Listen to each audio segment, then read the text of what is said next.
अध्यापनाची प्रतिमाने, त्याची संकल्पना, अध्यापनाची प्रतिमाने आणि अध्यापन पद्धती यातील फरक आपल्याला या ठिकाणी अभ्यासायचा आहे. आता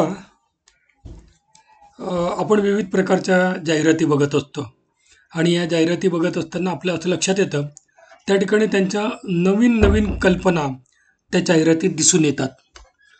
मग विद्यार्थ्यांमध्ये ही सर्जनशीलता जी असते ती निर्माण जर करायची असेल तर त्यासाठी संयुक्त असंयुक्तिकता प्रतिमान आपल्याला वापरलं पाहिजे. विद्यार्थ्यांच्या स्मरणशक्तीला चालना देण्यासाठी स्मृती प्रतिमान आहे. अशी विविध प्रकारची प्रतिमानं ज्यावेळेस आपण विद्यार्थ्यांना अध्यापनाच्या दरम्यान जर आपण वापरलं तर विद्यार्थ्यांमध्ये वैशिष्ट्यपूर्ण तत्वाच्या आधारे त्यांचा विकास त्या ठिकाणी होऊ शकेल. उदाहरणार्थ संकल्पना प्राप्ती प्रतिमान. विद्यार्थ्यांना संकल्पना शिकवण्यासाठी, त्यांच्या विचाराला चालना देण्यासाठी, त्यांचा बौद्धिक विकास करण्यासाठी हे प्रतिमान वापरलं जातं. अग्रज संघटक प्रतिमान, ॲडव्हान्स ऑर्गनायझेशन मॉडेल. हेतुपूर्ण माहिती विद्यार्थ्यांपर्यंत जर पोचवायची असेल तर आपल्याला हे प्रतिमान वापरावं लागेल.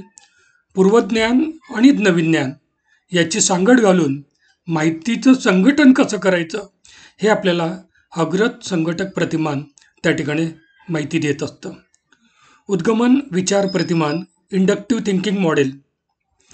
विद्यार्थ्यांना संभूत शिकवायचे असतील म्हणजे उपलब्ध माहितीच्या पलीकडे जाऊन विद्यार्थ्यांना विचार करण्यास प्रवृत्त करायचं असेल, उद्गमन विचार प्रक्रियेला चालना द्यायचं असेल तर आपल्याला इंडक्टिव्ह थिंकिंग मॉडेल वापरावं लागेल. शिक्षक म्हणून आपल्या विविध भूमिका असतात आणि शिक्षक विद्यार्थ्यांच्या सर्वांगीण विकासासाठी सतत प्रयत्नशील असतो.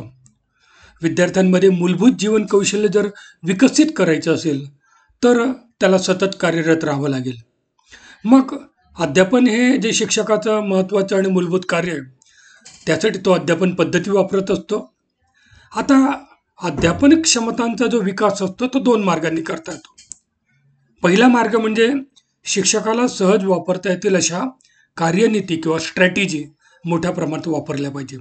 म्हणजे अध्यापन पद्धती वापरल्या जातात, त्या आधुनिक अध्यापन पद्धती वापरल्या पाहिजेत आणि अध्यापन पद्धतींसोबत अध्यापन कार्यनीती, अध्यापन प्रतिमानं ही वापरली गेली पाहिजेत.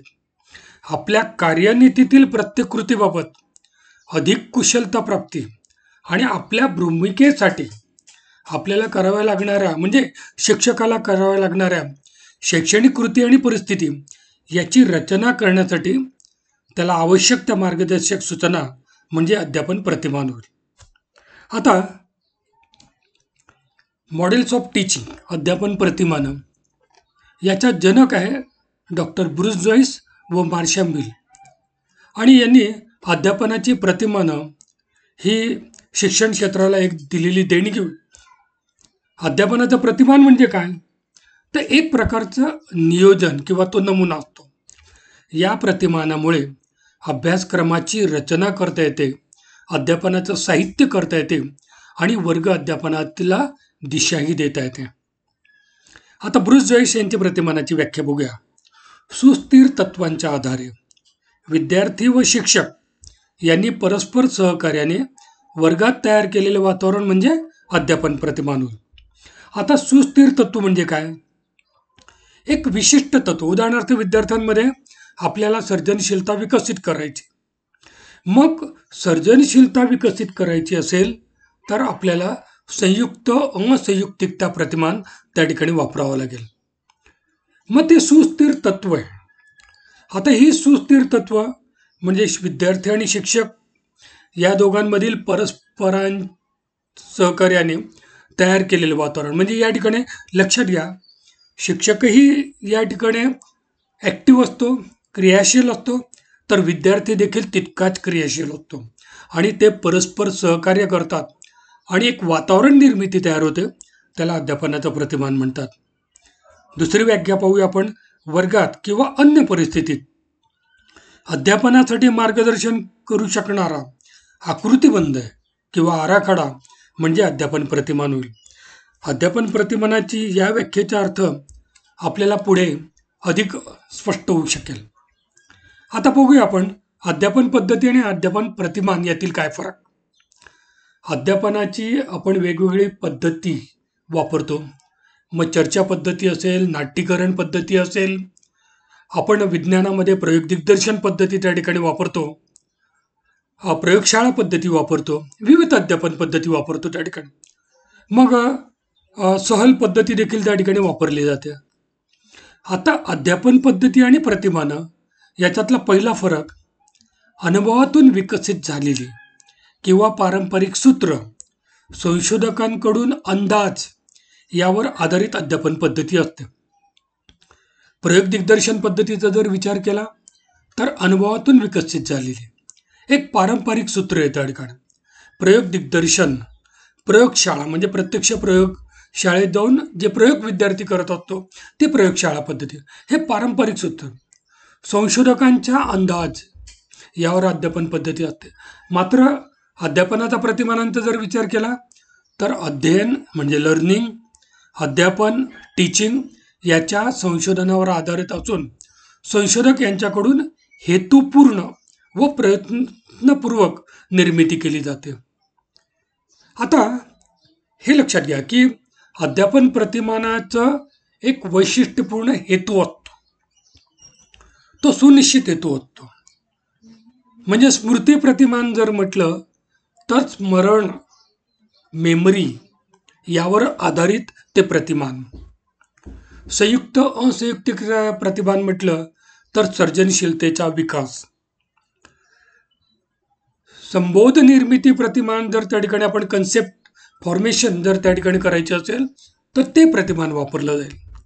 म्हणजे हे जे प्रतिमान असतात याचा हेतू हा हेतुपूर्णता आणि प्रयत्नपूर्वक निर्मिती असते.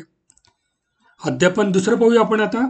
अध्यापन पद्धती म्हणजे वर्गात घडणाऱ्या आंतरक्रियाच्या प्रकारानुसार स्वरूप निश्चिती व वर्गीकरण. शिक्षक आणि विद्यार्थ्यांमध्ये ज्या आंतरक्रिया घडत असतात, इंटरॅक्शन घडत असतात, त्यानुसार या अध्यापन पद्धती असतात. उदाहरणार्थ जर आपण प्रयोग दिग्दर्शन पद्धती जर विचार केला तर शिक्षक प्रयोग करून दाखवतात, विद्यार्थी प्रयोगाचं निरीक्षण करतात. प्रयोगशाळा पद्धतीचा जर विचार केला, विद्यार्थी प्रयोग करतो, शिक्षक विद्यार्थ्याला प्रयोग करण्यास त्या ठिकाणी सहाय्य करतात. या आंतरक्रियाच्या प्रकारानुसार अध्यापन पद्धतीची स्वरूप निश्चिती व वर्गीकरण असतं. आपण जर अध्यापनाचा प्रतिमानाचा विचार केला तर साध्य केल्या जाणाऱ्या शैक्षणिक उद्दिष्टानुसार ते वर्गीकरण असतं. एक एज्युकेशनल ऑब्जेक्टिव्ह निश्चित केले जातात आणि त्यानुसार ते अध्यापनाचं प्रतिमान असतं. अध्यापन पद्धतीचा विचार जर केला आपण तर आंतरक्रियाचा आकृतिबंध निश्चित असल्याने साचेबंधपणा असतो. म्हणजे इथे अध्यापन पद्धती ही रिजिड स्वरूपाची असते. आपण जर सहल पद्धतीचा जर विचार केला तर सहल पद्धतीचा विचार करत असताना आंतरक्रियेचा आकृतिबंध निश्चित आहे. नाट्यीकरण पद्धतीचा जर विचार केला तर त्याचा आकृतिबंध निश्चित असल्याने त्याच्यात एक साचेबंधपणा येतो. मग ही साचेबद्धपणा असल्यानंतर अध्यापन प्रतिमान पाहूया. ही संशोधनातून सिद्ध झालेली तत्वानुसार वर्गात विशिष्ट उद्दिष्टासाठी पोषक वातावरण निर्मिती केली जाते, म्हणून याला अधिक महत्त्व असतं. यामुळे वातावरण निर्मितीला प्राधान्य, शिक्षक कृती हे साधन व लवचिकतेला वाव देतं. थोडक्यात अध्यापन प्रतिमान ही लवचिकतेकडे वळणारी असतात, अध्यापन पद्धती हे साचेबंध असतात. आकृतिबंध हा निश्चित असतो. आता अध्यापन प्रतिमानामध्ये देखील आकृतिबंध हा निश्चित असतो, पण तो पोषक वातावरण निर्मितीला अधिक महत्त्व देत असतो. म्हणून वातावरण निर्मिती तयार होते आणि त्यानुसार साधन, शैक्षणिक साधनं, त्यानुसार कृती शिक्षकाची, ही लवचिकता आपल्याला या ठिकाणी प्रामुख्याने दिसून येते. अध्यापन पद्धती हे सामान्यीकृत स्वरूप आहे, म्हणजे जनरलाइज त्याचं नेचर आहे. एकच पद्धती अनेक उद्दिष्ट व अनेक विषयाकरता वापरता येऊ शकतात असं मानलं जातं. म्हणजे आपण चर्चा पद्धतीचा जर विचार केला तर चर्चा पद्धती ही सामान्यीकृत स्वरूपाला, एकच पद्धती अनेक उद्दिष्ट प्रयोग दिग्दर्शनाच्या बाबतीत जर विचार केला आपण, तर प्रयोग दिग्दर्शनातून अनेक उद्दिष्ट साध्य होतात, अनेक विषयाकरता वापरली येऊ शकतात.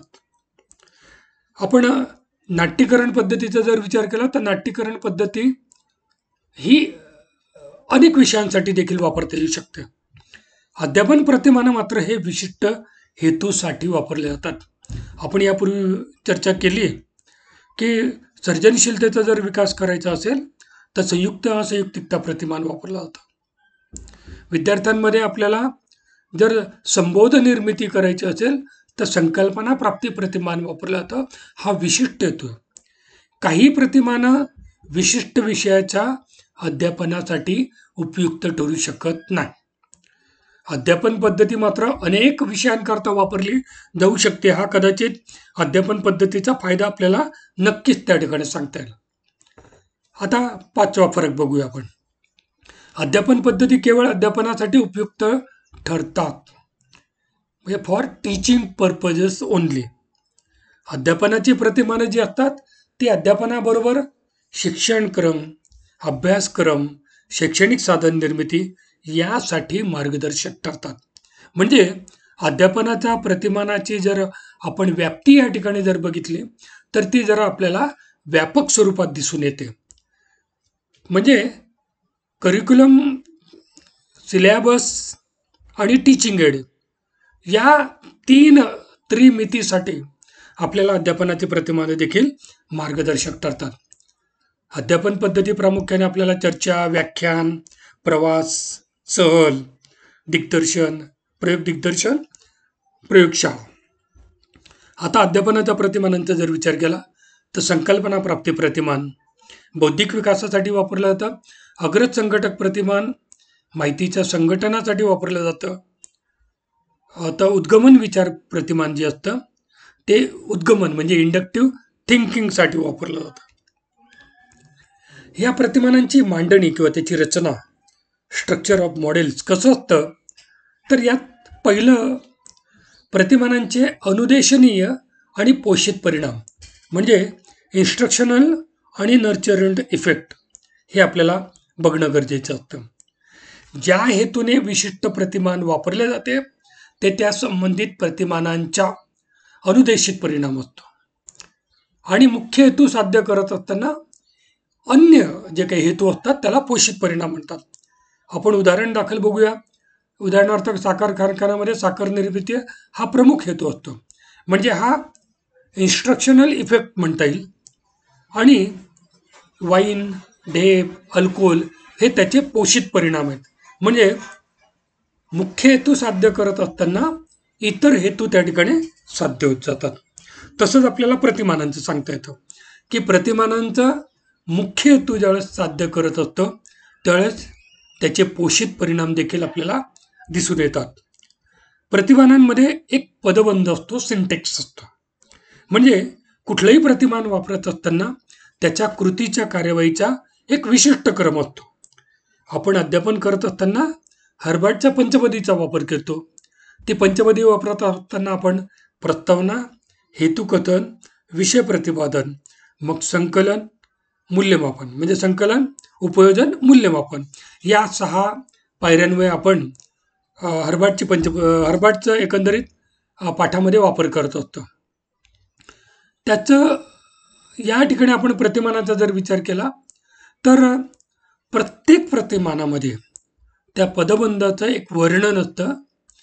एखाद्या प्रतिमानाचा वापर करत असताना त्याची सुरुवात कशी करायची, सुरुवातीला प्रथम काय करायचं, त्याच्यानंतर कार्यवाही कशी करायची, नंतर काय करायचं, याचा एक क्रम असतो. त्याला पदबंध असे म्हणतात. मग तुम्ही प्रत्येक प्रतिमान वापरत असताना प्रत्येक प्रतिमानाचा हा पदबंध हा वेगवेगळा असेल. प्रतिमान बदललं की त्याचा पदबंध त्या ठिकाणी बदलत असतो. अध्यापक प्रतिक्रिया तत्व, प्रिन्सिपल्स ऑफ रिॲक्शन. शिक्षक ज्यावेळेस शिकवतात म्हणजे अध्यापनाचं ज्यावेळेस काम करतात, तर त्या प्रतिक्रियेचे तत्व काय असतं, तर प्रतिक्रिया देण्याच्या तत्वामुळे शिक्षकाला विशिष्ट प्रतिमान शिकवताना विद्यार्थ्यांना प्रतिसाद कसा द्यावा याचे मार्गदर्शन प्राप्त होते. बघा, प्रत्येक प्रतिमानात शिक्षकाची भूमिका ही वेगवेगळी असते. त्यामुळे त्याचा प्रतिसाद देण्याची जी एकंदरीत पद्धती असेल ती देखील वेगवेगळ्या स्वरूपाची असते. प्रतिमानं ही सामाजिक व्यवस्था किंवा प्रणालीवर अवलंबून असतात. त्याचं एक विशिष्ट असं सोशल सिस्टीम असतं. विद्यार्थी शिक्षक ही जी भूमिका बजावतात त्या प्रतिमानामध्ये त्याचा परस्पर संबंध याचा समावेश होतो. शिक्षकांची भूमिका ही प्रतिमानानुसार बदलते. बऱ्याच वेळा काही प्रतिमानांमध्ये शिक्षक हे समंत्रकाची म्हणजे काउन्सिलरची भूमिका बजावतात. काही वेळा त्यांची भूमिका ही प्रेरक म्हणजे फॅसिलिटेटर असते, रिफ्लेक्टर असते, टास्क मास्टर अशी असते. अशा वेगवेगळ्या भूमिकेत शिक्षक असतात व प्रतिमानानुसार ती भूमिका त्याची शिक्षकांची भूमिका ही बदलत जाते. त्याचप्रमाणे आधार प्रणाली ही प्रतिमानाचा एक महत्त्वाचा घटक असतो म्हणजे सपोर्ट सिस्टीम. प्रतिमानात तांत्रिक सुविधा, क्षमता, मानवी कौशल्य या व्यतिरिक्त अन्य आधार देखील तितकेच महत्त्वाचे असतात. म्हणजे स्वयंअध्ययन ज्यावेळेस अपेक्षित असेल तेव्हा फक्त सहकार्यात्मक भूमिका अपेक्षित शिक्षकाची असतं. तर काही वेळा अत्यंत सकारात्मक भूमिका घेण्याची गरज काही प्रतिमानं राबवताना घ्यावी लागते. म्हणजे शिक्षकाला त्या ठिकाणी आपल्या भूमिकेत अतिशय सहज नैसर्गिकपणे बदल करणं क्रमप्राप्त ठरतो. एकंदरीत आपल्याला असं लक्षात येतं की अध्यापनाची प्रतिमानं ही अतिशय क्रांतिकारी स्वरूपाची आहेत. ती शिक्षकाला दिशादर्शक आहेत. ती अध्यापनाला एक मार्गदर्शक आणि प्रेरणा देणारी ठरतात. म्हणून शिक्षकाने अध्यापनाच्या प्रतिमानांचा सर्वप्रथम त्याच्या संकल्पनेचा आणि अध्यापनाची प्रतिमानं आणि अध्यापनाची पद्धती याच्यात काय फरक आहे तो समजून घेणं अत्यंत गरजेचं आहे. त्याचबरोबर अध्यापनाच्या प्रतिमानांचं एक रचना कशी असते ती देखील समजून घेण्याचा प्रयत्न करणं गरजेचं आहे. धन्यवाद.